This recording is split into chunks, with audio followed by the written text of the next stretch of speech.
দেখো, তোমাদের গণিত পাঠশালা ইউটিউব চ্যানেলে সবাইকে স্বাগত।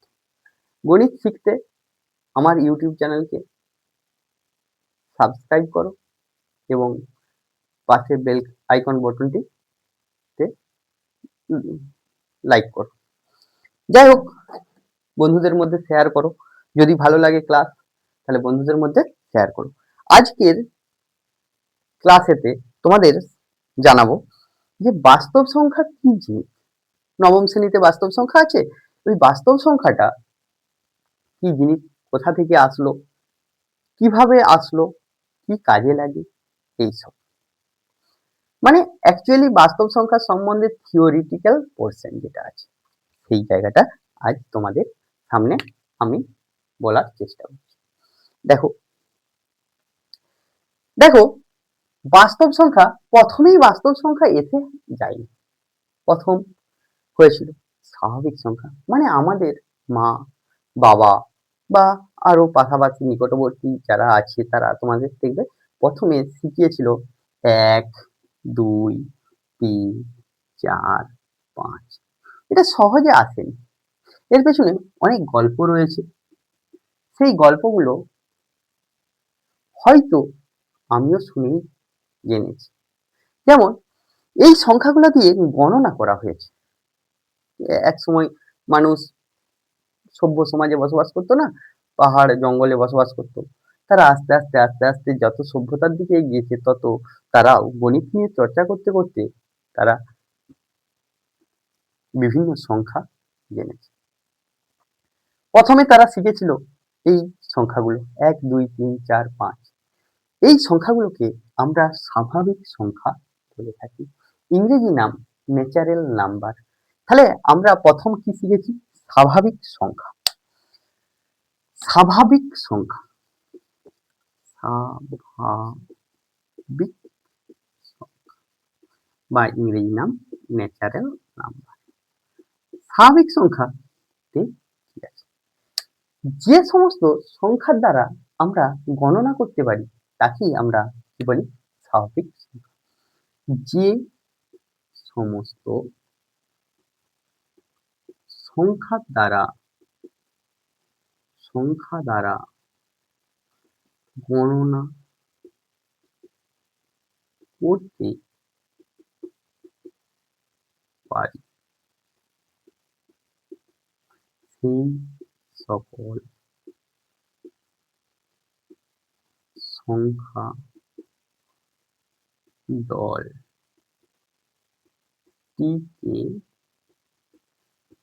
স্বাভাবিক সংখ্যা বলি। কি বলি? স্বাভাবিক সংখ্যা বলি। তাহলে স্বাভাবিক সংখ্যা তাহলে কি বললাম? যে সমস্ত সংখ্যা দ্বারা গণনা করতে পারি সেটাকে আমরা স্বাভাবিক সংখ্যা বলি। সেইটাকে আমরা স্বাভাবিক সংখ্যা বলি। তাহলে উদাহরণ হিসাবে কি বলতে পারি? যেমন ১, ২, ৩, ৪, ৫, ৬। বহু সংখ্যা রয়েছে, হাজার হাজার লক্ষ লক্ষ কোটি কোটি সংখ্যা রয়েছে। এই সমস্ত সংখ্যাগুলোকে আমরা স্বাভাবিক সংখ্যা বলে থাকি।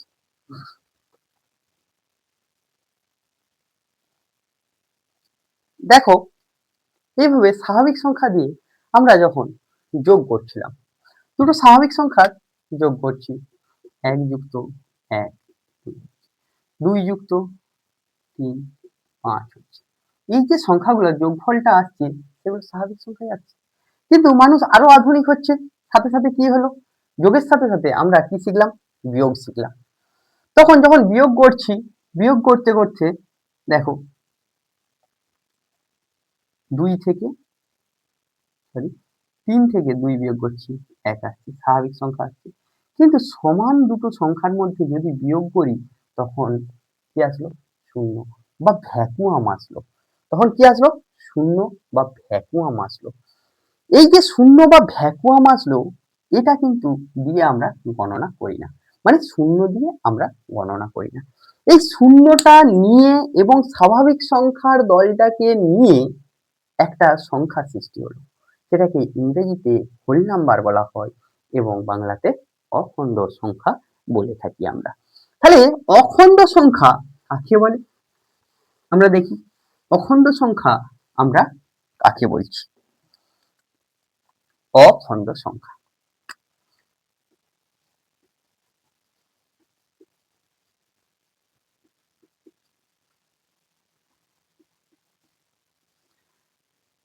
অখণ্ড সংখ্যা হলো শূন্য সহ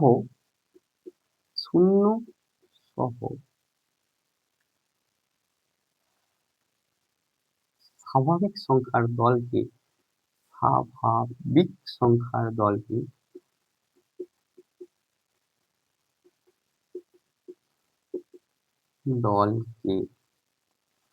আমরা অখণ্ড সংখ্যা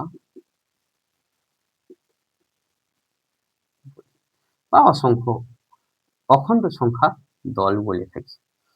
দেখো তাহলে উদাহরণ হিসাবে কেমন হবে? 0 1 2 3 4 হবে। শূন্য এবং স্বাভাবিক সংখ্যাগুলোকে অখণ্ড সংখ্যা বলে। দেখো তোমরা যদি এরকম ঝুড়ি একটা নাও, কি নিচ্ছ? একটা ঝুড়ি নিচ্ছ, তাতে কি রাখছো? স্বাভাবিক সংখ্যা রেখেছো 1 2 3 4 5 এভাবে অসংখ্য সংখ্যা আছে। তার সাথে ওই ঝুড়িটা রইলো, তারকে আরেকটা বড় ঝুড়ির মধ্যে তুলে দিলাম। সেই ঝুড়িটাতে একমাত্র শূন্য ছিল, তার উপরে আরো কি চাপিয়ে দিলাম?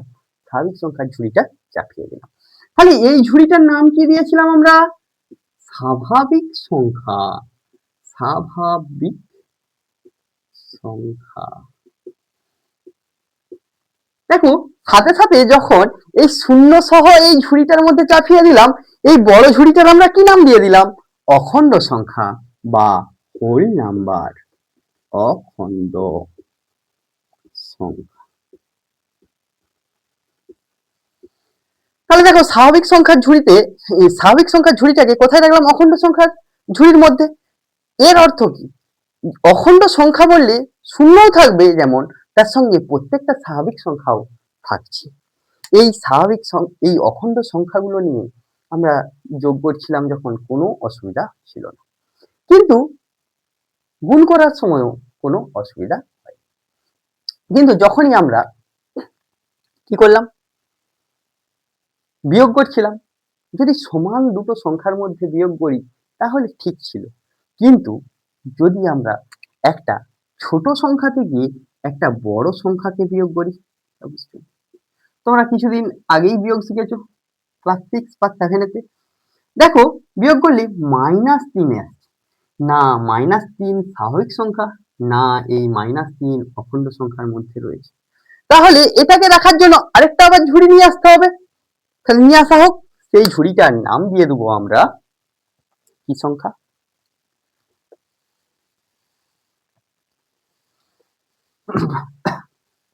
পূর্ণ সংখ্যা বা ইংরেজিতে ইন্টিজার।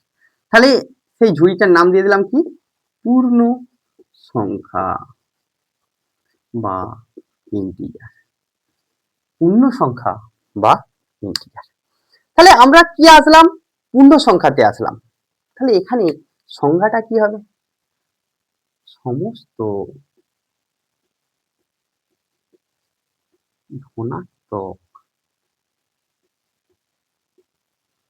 ধনাত্মক ও ঋণাত্মক ও সমস্ত ধনাত্মক ঋণাত্মক ও শূন্য নিয়ে যে সংখ্যা দল গঠিত হয়, তাকে পূর্ণ সংখ্যার দল বলা হয়। পূর্ণ সংখ্যা দল বলে। তাহলে দেখো আমি কি বললাম? আরেকটা ঝুড়ি নিয়ে আসবো। এই একটা বড় ঝুড়ি নিয়ে আসলাম, তাতে কি করলাম, এই ঋণাত্মক সংখ্যাগুলোকে রেখে দিলাম।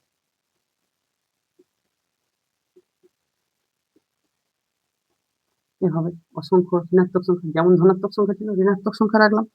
এই ঝুড়িটার আমরা নাম দিয়ে দিলাম পূর্ণ সংখ্যার ঝুড়ি। পূর্ণ সংখ্যা, এই ঝুড়িটার নাম দিয়ে দিলাম পূর্ণ সংখ্যা। দেখো এখানে ধনাত্মক সংখ্যা আর ঋণাত্মক সংখ্যা এবং শূন্য আছে, তাই এই পূর্ণ সংখ্যাকে আমরা সাধারণত জেড হরফে লিখি, গ্রিক অক্ষর জেড, বা কেউ আই দ্বারা লিখে থাকে, এটাও গ্রিক অক্ষর আই দ্বারা লিখে থাকে।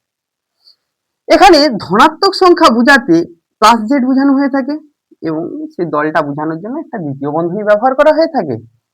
1 2 3 4 5 6 এভাবে থাকে অসংখ্য সংখ্যা। ঋণাত্মক সংখ্যা বোঝানোর জন্য কি লেখা হয়, -1 -2 -3 -4 -5। দেখো এভাবে পরপর সংখ্যাগুলো আছে, কিন্তু আমি শূন্যটা কোথাও উল্লেখ করি। তোমাদের কোশ্চেন থাকতে পারে, স্যার শূন্য কেন, অনেকই তো সংখ্যা লিখেননি, তাহলে কি 12 প্লাস ইন্টিজারের মধ্যে পড়বে না, বা ধনাত্মক পূর্ণ সংখ্যার মধ্যে পড়বে না? অবশ্যই পড়বে। এই বললাম পরপর লেখা হয়ে থাকে, কিন্তু শূন্যকে কখনোই উল্লেখ করলাম না। এর অর্থ হলো শূন্য না ধনাত্মক না ঋণাত্মক, পুরো নিউজ মাধ্যম মানে নিরপেক্ষ, না বামে আছে না ডানে আছে, অর্থাৎ ইনি নিরপেক্ষ। তাহলে শূন্যর কোনো চিহ্ন থাকে না, না ধনাত্মক চিহ্ন না ঋণাত্মক চিহ্ন। এবার দেখো তোমরা যখন ভাগ করছো, যোগ বিয়োগ গুণ করছো, ঠিক আছে, কোনো সমস্যা নেই, সব যে অ্যান্সার গুলো আসছে সেগুলো সব পূর্ণ সংখ্যার মধ্যে আসছে। কিন্তু যদি আমরা ভাগ করি তখন সমস্যা কি দাঁড়াচ্ছে, দেখো আমরা 4কে যখন 2 দিয়ে ভাগ করছি 2 হচ্ছে, কিন্তু এই 2টাকেই যদি 4 দিয়ে ভাগ করি একটা ফ্র্যাকশন চলে আসবে, 2 এর 4 আসবে, ভাগ মিলছে না, এটাকে লঘিষ্ঠ আকারে করলে, তাহলে এই সংখ্যাগুলো নিয়ে এখন মাথা ব্যথা শুরু হয়ে গেল। গণিতজ্ঞদের মধ্যে একটা মাথা ব্যথা বা মারপিট, দৌড়াদৌড়ি, টানাটানি, খেলাখেলি শুরু হয়ে গেল। এই সংখ্যাগুলোকে রাখার জন্য আরেকটা ঝুড়ি নিয়ে আসা হলো। কি নিয়ে আসা হলো? আরেকটা ঝুড়ি। সেই ঝুড়িটা দেখো এইরকম, এর থেকেও বড়, মানে কি অখণ্ড সংখ্যার থেকেও বড়। এই অখণ্ড সংখ্যার থেকেও বড় একটা ঝুড়ির মধ্যে, এই সরি বাবা, পূর্ণ সংখ্যার থেকেও বড় একটা ঝুড়ি নিয়ে এসে সব সংখ্যার ঝুড়িগুলো মানে পূর্ণ সংখ্যার সমেত সব ঝুড়িগুলোকে এনে সেই ঝুড়িটার মধ্যে রেখে দিলাম। এই যে ঝুড়িটা আনলাম, এই ঝুড়িটার নাম দিয়ে দিল মূলদ সংখ্যা। মূলদ সংখ্যা, এই ঝুড়িটার নাম দিয়ে দিল কি, মূলদ সংখ্যা। এবার দেখো মূলদ সংখ্যা কাকে বলছে,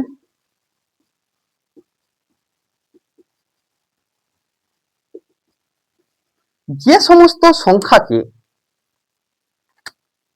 যে সমস্ত সংখ্যাকে p by q, q not equals to 0 আকারে প্রকাশ করা যায়, সেই সমস্ত সংখ্যাকে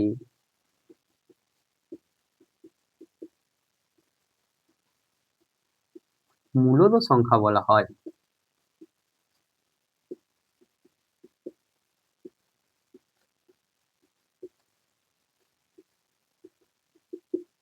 এখানে মূলদ সংখ্যা তাহলে কি আসলো, p by q আসলো, q not equals to 0 আসলো। এখানে তোমাদের মাথার মধ্যে, এখানে অনেকে বলে পিটা ধনাত্মক হয় কিউটা ঋণাত্মক, কিউটা ধনাত্মক পিটা ঋণাত্মক, আমি ওসব ঝামেলায় যাচ্ছি না, যেখানে খুশি তুমি ঋণাত্মক দাও ধনাত্মক দাও তাতে কোনো কিছু যায় আসে না, শুধুমাত্র কিউটাকে নট ইকুয়ালস টু। অনেকেই বিতর্ক করতে পারে, তারা তাদের বিতর্ক নিয়ে থাকুক, আমার শান্তি এইখানে। আমরা সহজভাবে গণিত শিখতে চাইছি, কোনো জটিল বিতর্কে যেতে চাইছি না। হ্যাঁ, মনের ভিতরে কিউরিসিটি অবশ্যই থাকা দরকার, না হলে গণিত শিখতে পারবে। গণিত কেন, যে কোনো বিজ্ঞানের বিষয়বস্তু জানতে গেলে মনের ভিতরে কিউরিসিটি দরকার। বিজ্ঞান নয়, প্রত্যেক সাবজেক্টই জানতে গেলে, বিজ্ঞান জানতে গেলে অতিরিক্ত কিউরিসিটির দরকার হয়ে থাকে অবশ্যই। আবার কোনো কোনো স্যারেরা বলেন কিউরিসিটি, অতিরিক্ত কিউরিসিটি মারাত্মক হয়ে যায়। অবশ্যই মারাত্মক হোক, তাতে ক্ষতি কি আছে? যাই হোক, q not equals to zero লেখার কারণ কি? আচ্ছা বাবা, q not equals to zero লেখার কারণ হলো, দেখো আমরা ভাগ করতে শিখেছি, কিন্তু যখন ভাগ করি, মনে করো 4 কে যদি 0 দ্বারা ভাগ করি, সেটা কি আসে? অসংজ্ঞাত হয়ে যায়। কি হয়ে যায়? অসংজ্ঞাত হয়ে যায়। অনেক ম্যাথামেটিশিয়ান এই নিয়ে কাজ চালাচ্ছেন, তোমাদের আশা খুব শীঘ্রই এর সম্পর্কে আমাদের পূর্ণ ধারণা দিতে পারবে। যাই হোক, আমরা এগিয়ে চলি। আচ্ছা, যে সমস্ত সংখ্যাদের পি বাই কিউ আকারে প্রকাশ করা হচ্ছে, তাদের আমরা কি বলে দিলাম? মূলত সংখ্যা, ইংরেজিতে রেশনাল নাম্বার বলা হয়ে থাকে। এবং এই সংখ্যাটাকে আমরা কি দ্বারা ডিনোট করে থাকি? সি সিম্বল দ্বারা, কিউ সিম্বল দ্বারা ডিনোট করে থাকি। এখানে কিউ সিম্বল দ্বারা ডিনোট করে থাকি। তাহলে তোমাদের কোশ্চেন এক্ষুনি আসতে পারে যে স্যার পি বাই কিউ আকারে যাদের প্রকাশ করা যাচ্ছে না, এগুলো তো সব আপনি বললেন একটা বড় ঝুড়ি নিয়ে এসেছি, এসে পুরো অখণ্ড সংখ্যার ঝুড়িটাকেই তার মধ্যে ভরে দিয়েছি, এবং তার সাথে যেগুলোকে পি বাই কিউ আকারে প্রকাশ করা হচ্ছে, এই প্রত্যেকটা স্বাভাবিক সংখ্যা, অখণ্ড সংখ্যা, পূর্ণ সংখ্যা, এগুলো সবই কিন্তু মূলত সংখ্যা। কারণ বড় ঝুড়ির মধ্যে এসেছে, এই বড় ঝুড়িটার মধ্যে বা এখানে যে যে ঝুড়িগুলোর মধ্যে যেটা রয়েছে সেগুলো সবই তার। তাহলে এখানে মূলত সংখ্যার ঝুড়িতে কি রয়েছে? সব রয়েছে। তার মানে পুরো ঝুড়িটাই মূলত সংখ্যার ঝুড়ি। তাহলে এখানে কোশ্চেন আসে, শূন্য কি মূলত সংখ্যা? হ্যাঁ, অবশ্যই বাবা মূলত সংখ্যা। আমরা 4/0 লিখতে পারি না, কিন্তু 0 বাই কিছু তো অবশ্যই লিখতে পারি। শূন্যকে যাকে দিয়ে ভাগ করো না, শূন্যই উত্তর আছে। শূন্য দিয়ে আমরা ভাগ করা এখনো শিখতে পারিনি, পরবর্তী ক্ষেত্রে শিখতে পারি। যাই হোক, এবার যেগুলোকে পি বাই কিউ আকারে প্রকাশ করা যাচ্ছে না, সেই সংখ্যাগুলোকে আমরা কি বলবো? সেই সংখ্যাগুলোকে আমরা এরকম একটা ঝুড়িতে রাখলাম, এখানে এই ঝুড়িটার নাম দিয়ে দিলাম অমূলদ সংখ্যা। তাহলে অমূলদ সংখ্যার সংজ্ঞাতে কি লিখবো? এগুলোকে এর মধ্যে থাকি পাই, ই, √2, √3, যে সমস্ত সংখ্যার বর্গমূল করতে পারি, বর্গমূল করতে পারি কিন্তু বর্গমূলে পূর্ণ সংখ্যা আসে না, বা পূর্ণ বর্গ সংখ্যা নয়, সেগুলোই কি হয়ে যায়? অমূলদ সংখ্যা। তাহলে অমূলদ সংখ্যার ডেফিনেশন বা সংজ্ঞাটা কি হবে? অমূলদ সংখ্যা, অমূলদ সংখ্যা যে সমস্ত সংখ্যাকে